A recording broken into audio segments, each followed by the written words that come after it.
Good day to Madam Roslina and everyone. My name is Rhoda Betty. Today I will present my individual project on the component of sea transportation in Indonesia. First, Indonesia is an archipelagic country with over 7,000 islands. Because of this, sea transportation is essential for connecting islands nationwide.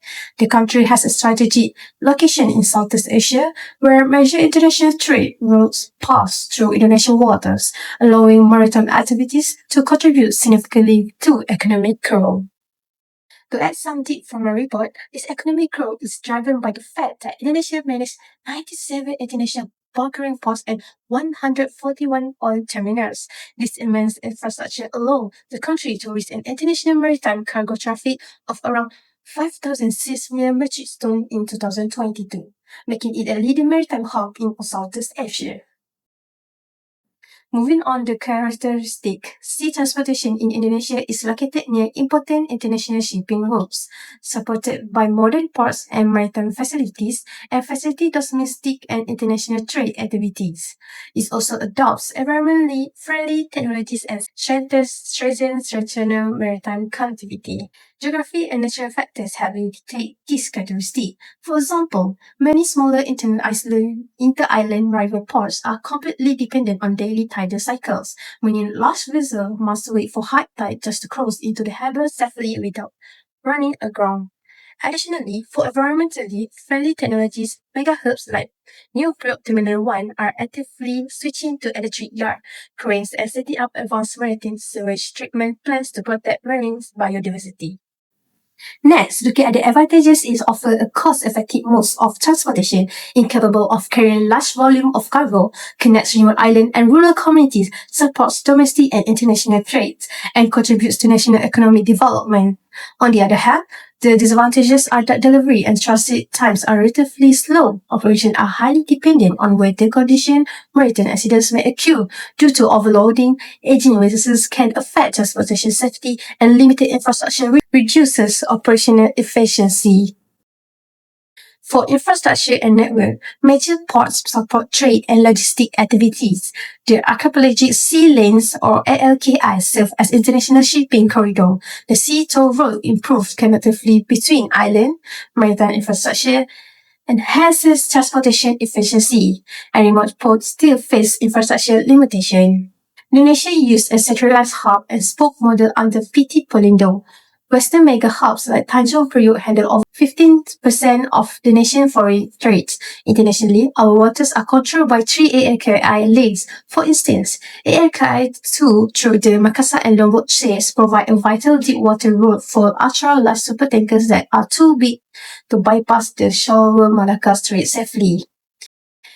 Looking at the policy shipping, activities are regulated under Law No. 17 of 2008. The cabotage principle supports local shipping companies. The sea toll road improve of distribution efficiency, and the inappropriate system is used. For stakeholders, we have the Ministry of Transportation, shipping companies, and port operators, seafarers and ship crews, as well as businesses, traders, and passengers. The key industry challenges include vessel congestion and limited berthing capacity. Efficient loading and unloading equipment, manual documentation, and weak coordination with maritime infrastructure and regulation, and finally, weather and natural disaster risks.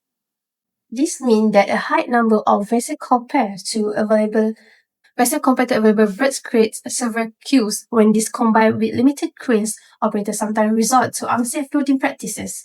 Furthermore, while platforms like Internet are being introduced, the heavy reliance on manual documentation between different port agencies causes human errors and slow down emergency safety monitoring.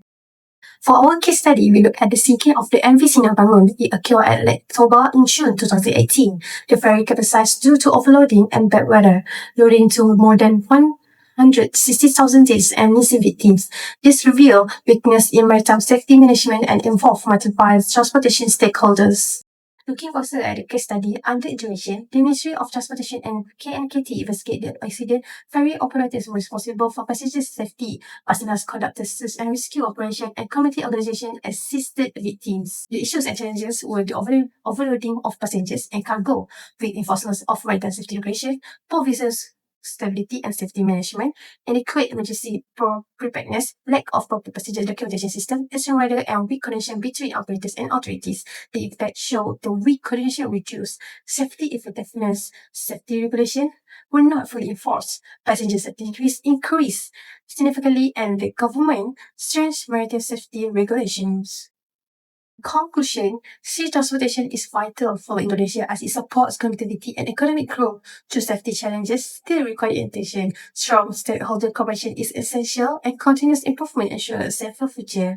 My recommendations are to conduct regular vessel inspection, improve crew training programs, enforce passenger limits strictly, and upgrade safety and communication equipment.